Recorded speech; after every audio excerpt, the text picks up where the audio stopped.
Now, we are learning more tonight about the man who was shot and killed by police in Dawson Creek. Now, it's believed the 48-year-old man was affiliated with the online hacktivist group Anonymous, and members of that group have now vowed revenge.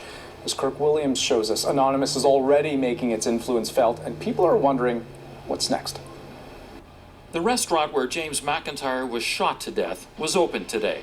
But days after the incident was captured on video by witnesses, there are still more questions than answers. My first question came to me was, why lethal? Why wasn't a taser used? Because it saves lives. McIntyre was a 48-year-old man who was a dishwasher at this restaurant. He was described as a good worker, had been there for about 4 years.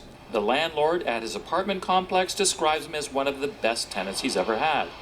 But a Twitter account bearing his name also reveals opposition to the Sightsee Dam project and an affiliation with the online hacker and activist group Anonymous. Witnesses say McIntyre was wearing the Anonymous signature Guy Fawkes mask when he was shot by police after refusing to drop a knife. Greetings, citizens of the world. Anonymous refers to McIntyre as a fallen comrade and vows revenge. To the RCMP, it's far too late to expect us. You will feel the collective wrath of Anonymous. But how will that wrath unfold? It's a concern for the mayor of a community already reeling from the shooting death.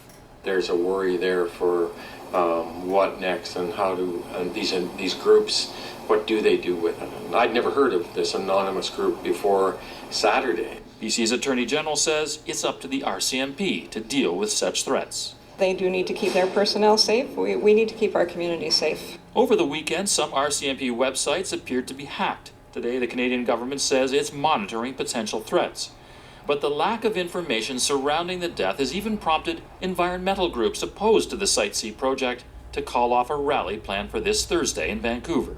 Whatever issues we're working on, it's important that we work on them in a way that can keep people safe. That's the biggest issue of all. Foy says this is the first time someone has died in connection with an environmental cause in BC, and still uncertain is what Anonymous will do next. Expect all of us. Kirk Williams, CBC News, Vancouver.